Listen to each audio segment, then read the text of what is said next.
এটা হলো আমাদের জন্য এলো একটা বিরাট অভিজ্ঞতা যে চীনের মতো দলের সাথে আমরা খেলতে পেরেছি। আর হলো আমাদের ছেলেরা হলো 90 মিনিটস আপনার খেলার মধ্যেই ছিল, এটা হলো ভালো দিক। আর হলো আপনার এখানে হলো আমাদের টুর্নামেন্টের ফিকচার নিয়েও এখানে আমাদের একটু বিশ্লেষণ করা প্রয়োজন যে আমরা 9 দিনে আমরা 5টা ম্যাচ খেলেছি। তো এটা আমাদের আন্ডার-17 লেভেলের জন্য একটা কঠিন একটা ব্যাপার। তারপরেও আমাদের এখানে দেখতে হবে যে আমরা বাহরাইন হলো আপনার অনেক টাফ টিম, তার সাথে আমাদের কিন্তু ছেলেরা সর্বোচ্চ দিয়ে তারা খেলেছে। আমরা 36 ঘন্টাও সময় পাইনি, আমরা হলো চায়নার সাথে ম্যাচ খেলেছি। তো এটা আমাদের জন্য হলো ফিকচারও একটা ডিসঅ্যাডভান্টেজ ছিল। তবে ভালো দিক হলো যে ছেলেরা আপনার দেশের জন্য তারা সর্বোচ্চ চেষ্টা করেছে এবং লাস্ট মিনিট পর্যন্ত খেলা ছাড়েনি। তো আমি মনে করি যে এই লার্নিংটাই ভবিষ্যতে আমাদের আরও বড় দলের সাথে খেলার জন্য আপনার সহযোগিতা করবে। একটা প্রশ্ন, লাস্ট প্রশ্ন বলতে পারি, সেটা হচ্ছে বাংলাদেশ অনেক গোল করেছে, মানে লাস্ট ম্যাচটা যা ছিল সেটা দেখেছি আমরা, প্রতিপক্ষ অন্যান্য ম্যাচে বাংলাদেশের গোলের যে একটা কালচার আমরা দেখেছি, যে গোলের যে একটা ক্ষুধা বা চেষ্টা অনেক গোল পেয়েছে। আর যাওয়ার আগে সরি একটু অ্যাড করি যে ইয়েটা আপনার কন্ডিশনটা, টেম্পারেচারটা বেশ ঠান্ডা ছিল, আপনার সবাই খুব ভারী ভারী জ্যাকেট করেছিলেন, তার মধ্যেও যে পারফরমেন্সটা বের করে আনা অনেকগুলো গোল করেছে। এটা ধন্যবাদ চরণ ভাই, খুব ভালো প্রশ্ন।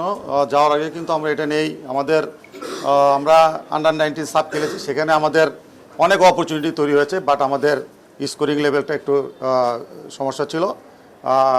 আমরা যদি দেখি যে আন্ডার-17 সাপেও শ্রীলঙ্কাতেও আমরা অনেক সুযোগ তৈরি করেছি, কিন্তু গোল কম এসেছে। তো আমরা শামসুল হুদা একাডেমিতে যাওয়ার আগে আমরা নায়াসিনামাইড ও স্যালিসাইলিক সমৃদ্ধ লিলি ফেস ওয়াশ যা ফেসের ডেড স্কিন সেল দূর করে দেয় দ্বিগুণ ফাস্টার ব্রাইটেনিং। 7 সপ্তাহ সময় পেয়েছি, ফিনিশিং নিয়ে আমরা প্রচুর কাজ করেছি। তো এখানে যদি আমরা দেখি যে এই জিনিসটা আপনার আমাদের ছেলেরা মানে খুবই ভালো ভালো গোল করেছে, আমি মনে করি যে এটাই প্রভাব এখানে পড়েছে। আরেকটা কি বলবেন? আবহাওয়া আমরা তো আসলে সবার আগে এখানে সবচেয়ে ভালো দিক যে আমরা স্যারের ইচ্ছাতে আমরা 18 তারিখে আমরা চলে যাই চায়নায়।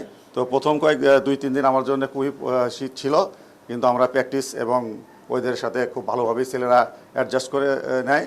এবং দুপুরের যে ওয়েদারটা ছিল এটা খুব ফাইন ওয়েদার ছিল আমাদের, যেহেতু আমরা শামসুল হুদায় আপনার 11টায় 10টায় 2টায় আমরা ট্রেনিং করেছি, আমাদের জন্য খুব সহায়ক হয়েছে এবং ছেলেরা সেটাই প্রমাণ করেছে এবং প্রত্যেকটা ম্যাচেই ইন্টেন্সিভ ফুটবল খেলেছে 90 মিনিটস। বয়স ভিত্তিক এই টুর্নামেন্টগুলোর যে কোয়ালিফিকেশন হয় সেটাতে অল্প দিনের মধ্যে অনেকগুলো ম্যাচ খেলতে পারে। আপনি বলছিলেন যে 9 দিনে 5টা ম্যাচ। না, আমার আপনি যদি দেখেন আমার দীর্ঘদিন আপনার মানে কিভাবে উতরে যাওয়া যায় যদি পরের বার আমরা কমপ্লিট করি না, আমাদের আপনার এটার একটা লার্নিং হলো, যেহেতু আমরা আগে এফসি ম্যাচ খেলেছি, আমার এক্সপিরিয়েন্স আপনি জানেন যে আপনার উমেন্স টিমে আমি অনেকগুলাই ফাইনাল রাউন্ডও খেলেছি, সেখানে আমাদের 2 দিন 3 দিন এফসির আপনার শিডিউল থাকে। কিন্তু এইবারই দেখলাম যে আপনার টিমও আপনার 6টা, কিন্তু একদিন পর পর খেলা। তো আশা করি যে আমরা এটা নিয়েও আসলে আমাদের কাজ করার আছে, এটা আমাদের ভালো একটা লার্নিং হয়েছে। আপনি তো ফুটবলের পাইপলাইন নিয়ে কাজ করছেন, আসলে বাংলাদেশের ফুটবলের পাইপলাইনটা কেমন দেখছেন? সবচেয়ে ভালো দিক স্যারও যেটা বলেছে আমিও বলবো যে আমাদের আসলে আমার এখানে 11 মাসের মতো আমি কাজ করছি।